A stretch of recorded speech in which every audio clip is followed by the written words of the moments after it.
Have you ever wondered what it would be like to venture into the vast expanse of space?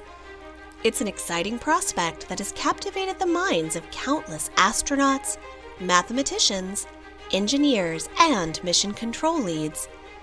They were once kids just like you, and the curiosity they fostered about the universe led them to where they are today. Space is a boundless and intriguing place, brimming with uncharted mysteries waiting to be unraveled. Who knows? You could be the next person to make groundbreaking discoveries about space, or even be the first to set foot on Mars. Perhaps your passion for math or science will help you make the next big scientific breakthrough. Join us in this episode, where we'll chat with astronauts, explore the planets in our solar system, and get lost in some incredible books about space.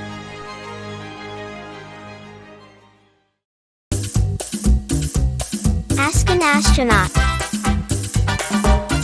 Hi, my name is Jeanette Epps. Hi, I'm NASA astronaut Kayla Barron. I am NASA astronaut Kjell Lindgren. I just got back from the International Space Station a few weeks ago. It's awesome to be back with my family and friends, to be back here on the Earth. I do love to get real letters, whether it's at home or at work, or even in space. We get cards and letters delivered from family from time to time, which is so exciting. And this year, we'd like to thank all the students who sent in letters and notes to us. And this is one of my favorite things to do, is to read your letters, so let's get to it.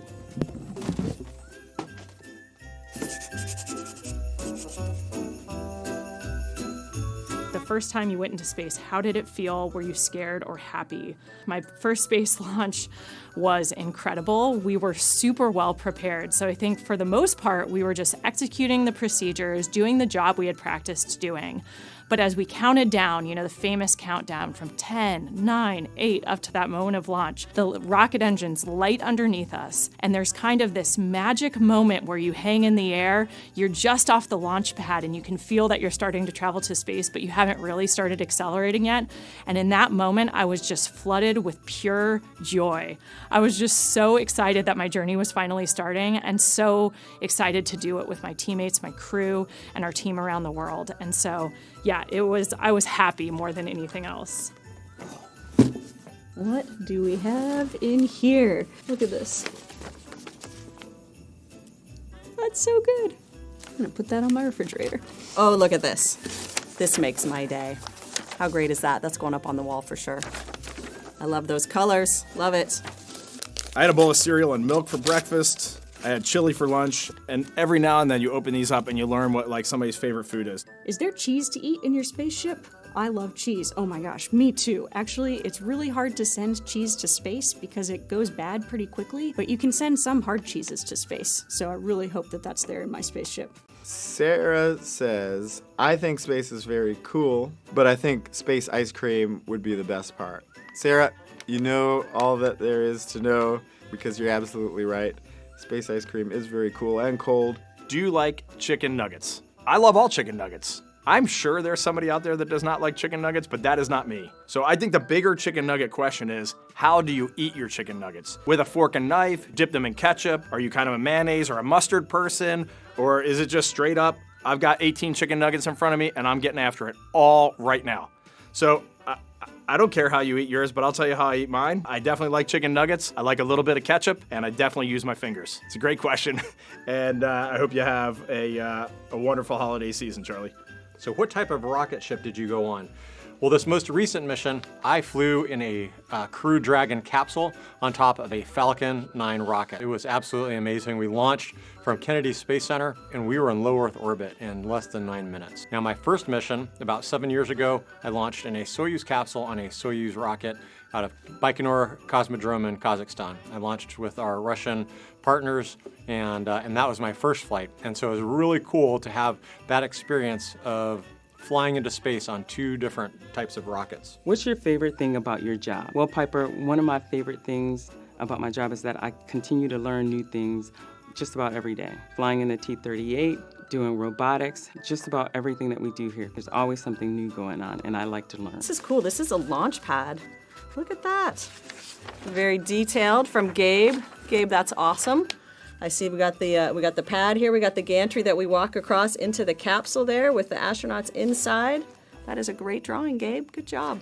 Can you feel heat in the spaceship? Especially when we're coming home, our spacecraft gets really hot. That's why we have a heat shield that protects us as our spacecraft starts to travel through the atmosphere, because all of that resistance of the gases in the atmosphere really cause the craft to heat up. But we're in suits that give us cooling, so they keep our bodies cool, and it's kind of like you have air conditioning. So even though the vehicle gets really hot, the spaceship gets really hot, we stay at a comfortable temperature. What types of things do we do in outer space? Right now we're in low Earth orbit, so that's where the space station is. We do two main things there. One is to keep it functioning and keep it working because it's a complex machine there in low Earth orbit.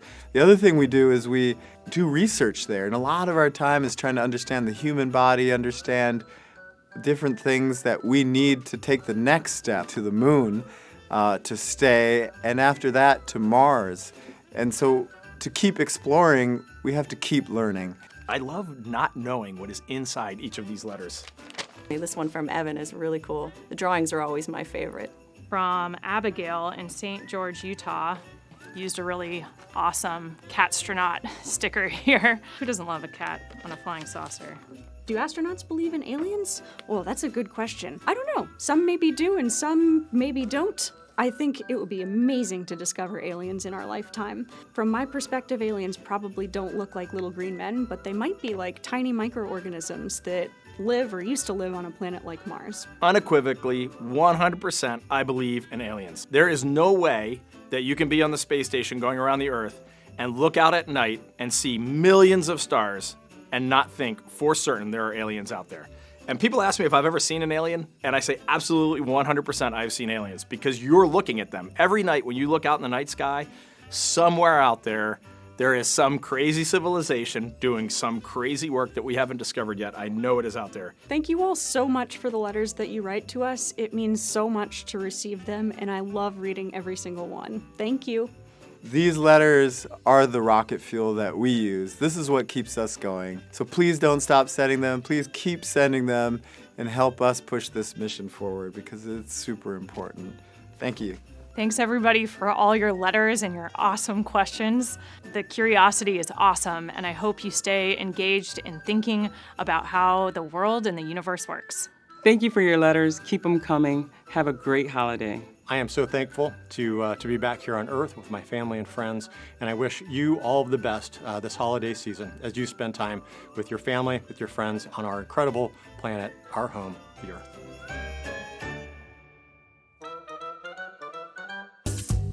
Let's read a book about space. This is called Astronaut by astronaut Mark Kelly. Astronaut by astronaut Mark Kelly. Illustrated by C.F. Payne. The space shuttle is set for launch, and the astronauts are doing their last-minute training to prepare for the mission. NASA is sending along some special guests for this flight, and they're training too.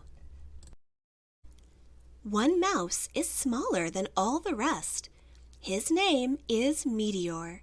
The other mice know he won't be chosen for this important mission, but someone has his eye on Meteor, and he's impressed with the little mouse's hard work.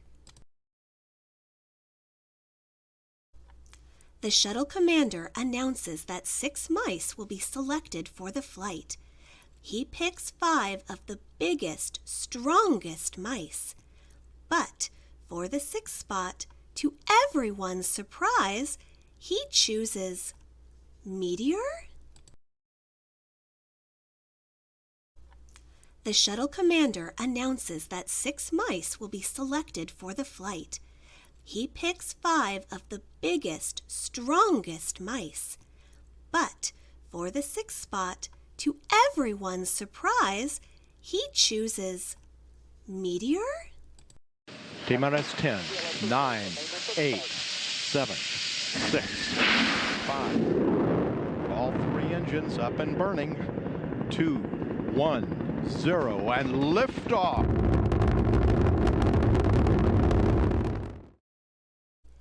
At first, the mice are pressed flat against their cages by the power of the launch. But then the pressure goes away. The other mice cling to their cage in terror. But not Meteor. He loves the feeling of weightlessness. "Hey, little guy," the commander says. "You're a natural, a real, live mousetronaut." Meteor is taken from his cage and gets a tour of the shuttle. He can even see Earth way off in the distance. The astronauts are all very busy during the 14-day flight. There are spacewalks to take and experiments to conduct. But what can Meteor do to help? Then, while answering email, one of the astronauts notices the key to the control panel stuck between the monitors.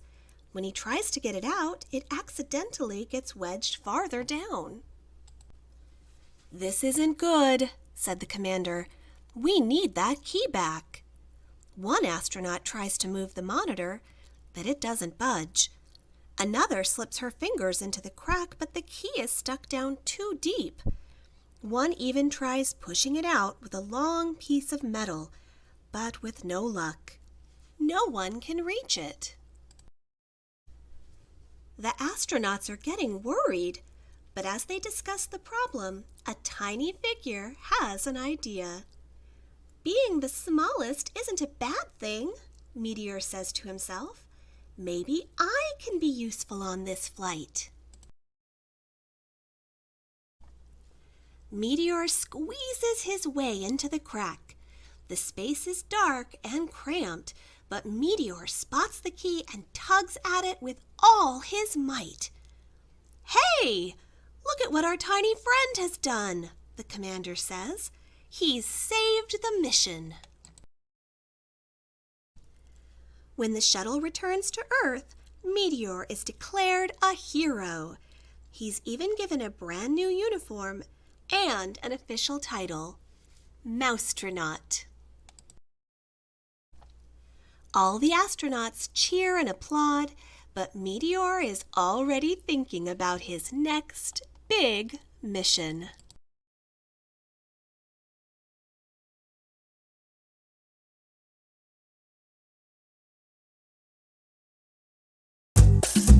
Let's explore our solar system.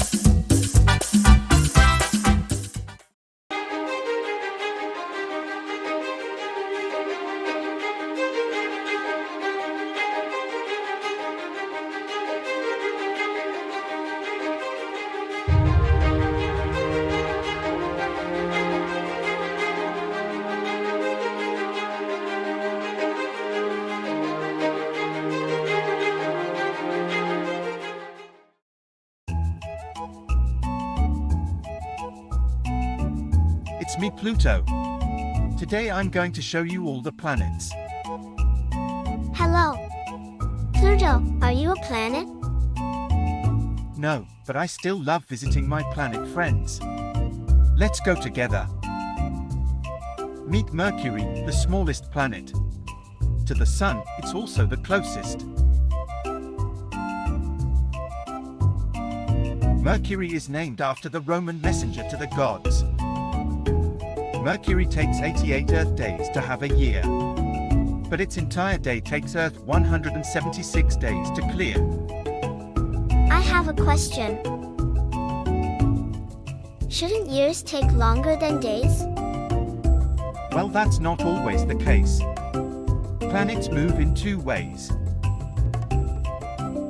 First, on its own axis like a dancer on a pirouette. And around the Sun on a path, called the orbit. Mercury turns slowly on its axis so its days are longer. In orbit, is quick, so a year takes shorter. Next is Venus, named for the Roman goddess of love. Isn't she beautiful? While all the other planets spin on their axis counterclockwise, Venus turns the other way unlike the rest of the flock. This makes the planet upside down. Planet number 3 is your very own. It is Earth, the one you call home. 70% of its surface is water. Earthlings call this the ocean. Mars, the fourth planet, is the red planet. On Mars, you'll also find seasons, volcanoes, polar ice caps, and canyons. Mercury, Venus, Earth, and Mars are not just neighbors by the nearest star, but also compact balls of rocks and metals. They are planets called rocky or terrestrial. Where are we off to next? To the bigger planets we go. The one with rings and another with a big spot? That's correct, my little astronaut. Watch out for the rocky objects floating. It is ancient debris from when the planets were forming. We're in the asteroid belt.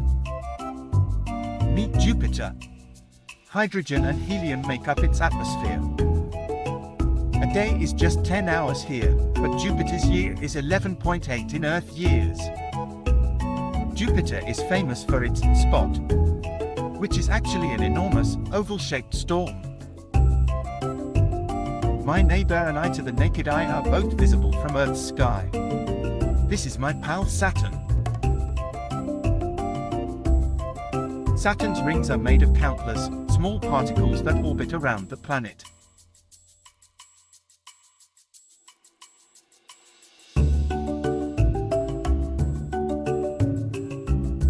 Nice to meet you both. Hey, is it getting very cold? Yes, because we're now near the coldest planet out here. His name is Uranus. Like his neighbors, he has rings. Dark ones and bright ones, a total of 13. Uranus, are you okay? Why are you moving sideways?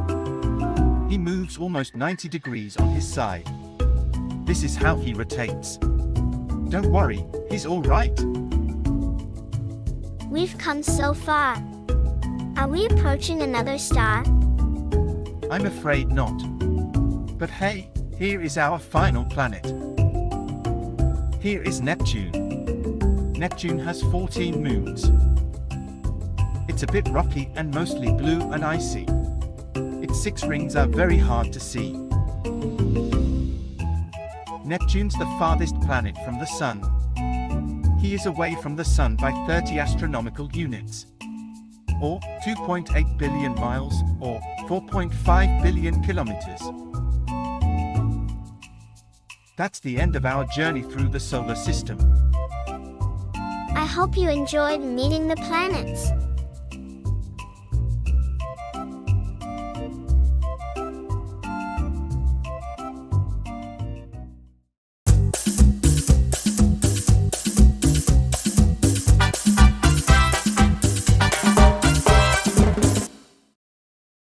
If You Had Your Birthday Party on the Moon, written by author Joyce Lappin. I love this book because it is all about what would happen if you had your birthday party without gravity.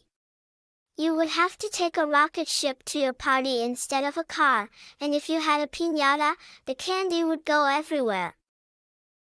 There Was a Black Hole That Swallowed the Universe by author Chris Ferry. I love this book because it reminds me of another book I love to read, There Was an Old Lady Who Swallowed a Fly. I think the black hole is funny because he is really hungry and tries to eat everything in the solar system. Hidden Figures, the true story of 4 black women in the space race by author Margot Lee Shetterly. This book is about 4 female African-American mathematicians at NASA and how they overcame discrimination to be leaders in science and help put the first astronauts on the moon. I love this book because it reminds me that I should never let any barriers stand in the way of my dreams. Did you love this video? Why not visit littleblibrary.com for even more fun? You'll find lots of free goodies like printable coloring pages featuring Little Bee and his friends. You can also visit the Little Bee Library store to shop our educational activity workbooks filled with activities that make learning fun. Don't forget to like and subscribe. You can also follow us on Instagram and Facebook. See you next time!